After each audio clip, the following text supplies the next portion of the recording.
السلام علیکم dear student, امید ہے کہ آپ سب خیریت سے ہوں گے۔ آج ہم جس ٹاپک کے بارے میں پڑھنے جا رہے ہیں وہ ہے کھیلوں کی افادیت۔ اس سے پہلے ہم نے جس ٹاپک کے بارے میں پڑھا تھا وہ تھا انٹروڈکشن ٹو فزیکل ایجوکیشن۔ آج ہم دیکھیں گے کہ کھیل ہمارے لیے کیوں ضروری ہیں۔ کھیل صحت مند زندگی کے اصول کے لیے نہایت ضروری ہے۔ کھیل کوئی بھی ایسا کام جو ہماری ذہنی اور جسمانی نشو و نما میں اہم کردار ادا کرے کھیل کہلاتا ہے۔ کھیل صرف تفریح کا ذریعہ ہی نہیں بلکہ جسم کو چوک و چوبند اور صحت مند بنانے کا بھی ذریعہ ہے۔ کھیلنے سے کیا ہوتا ہے کہ انسان کا دماغ تر و تازہ ہوتا ہے اور اس میں ایسی قائدانہ صلاحیتوں کو سامنے لاتا ہے جو کوئی اور نہیں لا سکتا۔ اگر کھیل نہ ہو تو ہمارا جسم بالکل کمزور ہو جاتا ہے۔ بہت سی بیماریاں انسان کو اپنے اندر گھیر لیتی ہیں اور وہ جلد بڑھاپے کی طرف بڑھنا شروع کر دیتا ہے اور اس کی خود اعتمادی وہ کمزور پڑ جاتی ہے۔ کھیل خواہ کسی بھی قسم کے ہوں، چاہے انڈور ہوں یا آؤٹ ڈور ہوں، ہر طرح سے انسانی نشو و نما پر اثر ڈالتے ہیں۔ انڈور گیمز میں جو کھیلز ہیں ان میں کون کون سی کھیلز آ جاتی ہیں، جیسے کہ لوڈو ہو گئی، ٹیبل ٹینس ہو گئی۔ یہ کیا کرتی ہیں؟ اس سے دماغی صلاحیتوں میں اضافہ ہوتا ہے اور ذہنی قابلیت بھی ابھرتی ہے۔ آؤٹ ڈور کھیل جس میں کیا ہوتے ہیں، کون کون سے کھیلز آ جاتے ہیں، جیسے کرکٹ آگے، فٹ بال، باسکٹ بال، والی بال یا مختلف قسم کی ریسز آ جاتی ہیں جو ہمارے جسم کو چست، لچکدار اور پھرتیلا بناتی ہیں۔ جو بچہ فزیکل فٹنس کے اصول سے واقف ہو وہ خود کو ہر کھیل کے مطابق ڈھال سکتا ہے اور اس سے اس کی انفرادی اور اجتماعی طور پر کام کرنے کی صلاحیت بھی ظاہر ہوتی ہے۔ کھیل کی اہمیت کو مد نظر رکھتے ہوئے تعلیمی اداروں نے بھی اس میدان میں قدم رکھ دیا ہے۔ اس لیے اب اسکول میں جب بچہ پہلا قدم رکھتا ہے تو اسے تعلیم کے ساتھ ہی کھیل کی طرف بھی متوجہ کرا دیا جاتا ہے۔ آج بھی بہت سے جو لوگ ہیں وہ کھیل کو وقت کا ضیاع سمجھتے ہیں یا پھر فارغ وقت گزارنے کا ذریعہ سمجھتے ہیں۔ یہ لوگ بچوں کو صرف تعلیم پر زور دینے کے لیے مجبور کرتے ہیں کیونکہ شاید یہ لوگ کھیلوں کی اہمیت اور اس کی بے شمار فوائد سے انجان ہیں،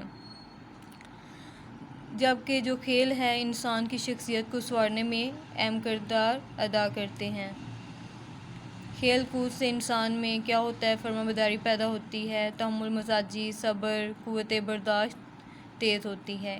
انسان وہ اتفاق رائے سے کام کرتا ہے اور ہر قسم کے حالات کا مقابلہ کرنا سیکھ جاتا ہے اور اس میں دشمن کا وہ ڈٹ کر مقابلہ کرتا ہے۔ شکست دینے کے جذبات پیدا ہوتے ہیں اس میں۔ ہر کھیل کے لیے قواعد و ضوابط ہوتے ہیں جو کہ کھلاڑی کو نظم و ضبط کا پابند بناتے ہیں۔ کھیل کے دوران جب کھلاڑی ناکام ہو جائے تو وہ ہمت نہیں ہارتا اور نہ ہی غصہ یا ناراض ہوتا ہے بلکہ وہ اس مشکل حالات میں جو سختیاں ہوتی ہیں، جو مشکلات ہوتے ہیں، ان کو کیا کرتا ہے، خندہ پیشانی سے برداشت کرتا ہے۔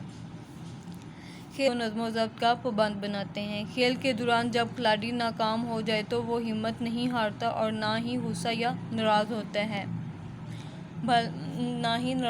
ہے بلکہ وہ اس مشکل حالات میں جو سختیاں ہوتی ہیں، جو مشکلات ہوتے ہیں، ان کو کیا کرتا ہے، خندہ پیشانی سے برداشت کرتا ہے۔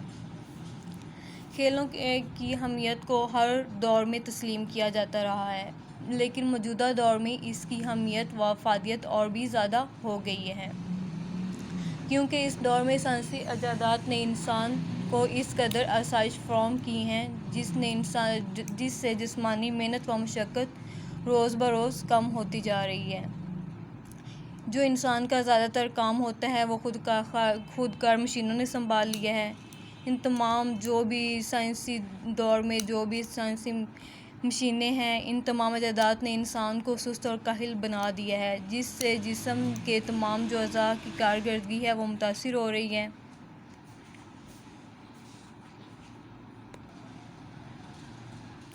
کارکردگی جو ہے وہ اس سے متاثر ہو رہی ہے۔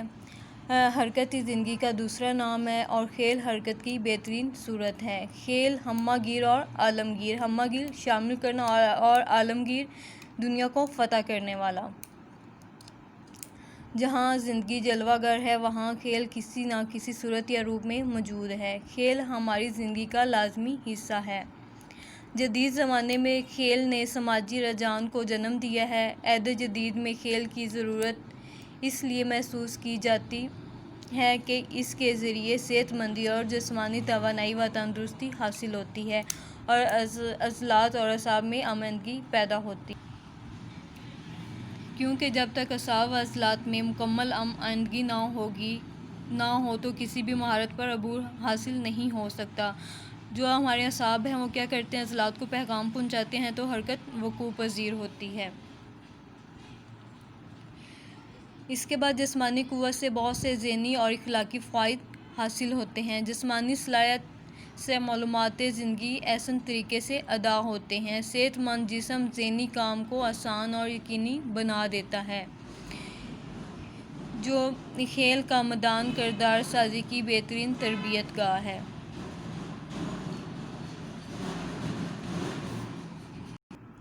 اسکولوں اور کالجوں میں کھیل کے میدان نوجوان طلباء و طالبات کی تربیت کے لیے بہت ضروری ہیں۔